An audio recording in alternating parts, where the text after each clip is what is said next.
केंद्र सरकार द्वारा लगातार बच्चों पर पड़ रहे प्रेशर को देखते हुए कोचिंग सेंटर्स पर लगाम लगाने की बात कही गई है। 16 साल से कम उम्र के बच्चों को कोचिंग ना देने की बात कही जा रही है। हम इस वक्त देहरादून में मौजूद हैं। देहरादून में हर साल हज़ारों लाखों की संख्या में बच्चे कोचिंग लेने आते हैं IAS IPS UPSC की। हमारे साथ इस वक्त एक कोचिंग सेंटर के कुछ टीचर्स हैं, जानेंगे उनसे जो केंद्र सरकार ने ये फैसला लिया है, इसको ये लोग अपनी नज़र से कैसे देखते हैं। सर, जिस तरह का भी फैसला लिया गया है उसको आप किस लिहाज से देख रहे हैं?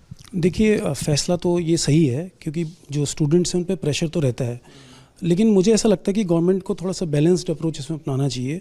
क्योंकि देखिए, कोचिंग्स का इवोल्यूशन कैसे हुआ है। कोचिंग्स इवॉल्व तभी हुई हैं जब इंडियन एजुकेशन सिस्टम, जो स्कूल एजुकेशन सिस्टम है और जो कॉम्पिटिटिव एग्ज़ाम है, उनके बीच में काफ़ी गैप है।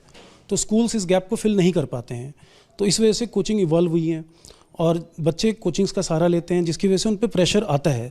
तो ये बात तो बिल्कुल रियलिटी है कि प्रेशर तो आता है, लेकिन इसके साथ गवर्नमेंट को रिफॉर्म भी करना चाहिए और हमारे एजुकेशन सिस्टम के ये गैप को कम करना चाहिए ताकि बच्चों को कोचिंग्स की ज़रूरत ही ना पड़े और वो बिना कोचिंग के स्कूल एजुकेशन से ही अपने स्कूल का जो करिकुलम है उससे ही कॉम्पिटिटिव एग्जाम्स को पास कर सकें। ये भी जैसे राजस्थान के कोटा में देखने में मिला कि वहाँ पे बच्चे लगातार आत्महत्या कर रहे हैं। एक प्रेशर है बच्चों पर। हाई स्कूल के बाद हम बच्चों को कोचिंग में डाल देते हैं, बच्चों पर कोचिंग का प्रेशर, स्कूल का प्रेशर, माँ बाप का प्रेशर, तो वो इस प्रेशर को झेल नहीं पाते हैं। तो कोचिंग सेंटर जो है उनको लेकर के भी केंद्र सरकार ने थोड़ी सी सख्ती अपनाई है कि उन लोगों को अपना रजिस्ट्रेशन करना होगा और इस प्रकार की अगर इन्वॉल्वमेंट में पाए जाते हैं किसी 16 साल से कम उम्र के बच्चों को पढ़ाते हुए, तो उसके ऊपर 1 लाख रुपए तक का जुर्माना भी लगेगा। देखिए, मैं इसे फिर कहूँगा कि निर्णय, देखिए संवेदना तो बिल्कुल सही है सरकार की, लेकिन निर्णय एक तरफा है। जैसे आपने कोटा की बात की, तो आप देखिए कोटा कोचिंग इंडस्ट्री की तरह इवॉल्व क्यों हुआ। आप देखिए कोटा में ज़्यादातर IIT और नीट की कोचिंग्स होती हैं।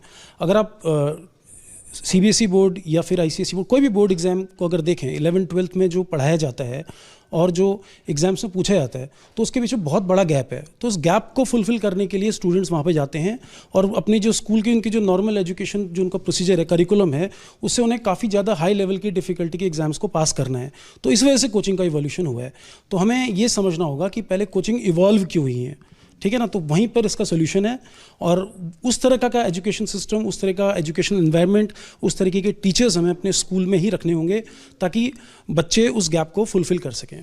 जिस तरह का ये फैसला है, इसके बाद जो कोचिंग सेंटर्स हैं देहरादून के, वो क्या सोच रहे हैं इसको लेकर के? देखिए, फैसला तो एक तरफा है क्योंकि देखिए कोचिंग्स तो बुलाती नहीं है बच्चों को, बच्चे तो खुद आते हैं ना कोचिंग पे, क्योंकि उन्हें वो चीज़, देखिए कोचिंग एक तरह की सर्विस है, तो वो सर्विस उन्हें स्कूल्स में नहीं मिल पाती है। मैं तो फिर यही कहूँगा कि ये एजुकेशन सिस्टम का ही वो है।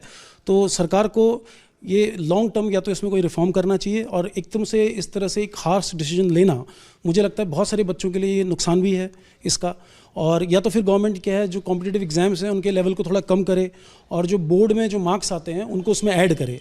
तो यहाँ पर गवर्नमेंट को रिफॉर्म करना होगा। ये आपने एक तरफा ऐसा फैसला ले लिया तो एकदम से जो है ये कोचिंग्स के ऊपर ही मुसीबत आ गई और बहुत सारे ऐसे स्टूडेंट जो मेहनत करते हैं उनके ऊपर भी एक तरह की मुसीबत आ चुकी है। चलिए, केंद्र सरकार द्वारा लिए गए फैसले से जहां एक और कोचिंग सेंटर्स इसको गलत फैसला मान रहे हैं क्योंकि एक तरफा फैसला है, उनका कहना है। दूसरा, जो बच्चे हैं जो काफ़ी कमज़ोर हैं, उनको पढ़ने में दिक्कत आती है, तो उनके माँ बाप उनको आगे पढ़ने भेजते हैं। लेकिन अब इस फैसले के बाद कहीं ना कहीं दोनों ही तरफ मुसीबत खड़ी होती दिखाई दे रही है। दूसरा, जो एक जुर्माने का प्रावधान रखा गया है, उससे भी कहीं ना कहीं कोचिंग सेंटर्स में नाराज़गी देखने को मिल रही है। Danish Khan, ABP live, Dehradun.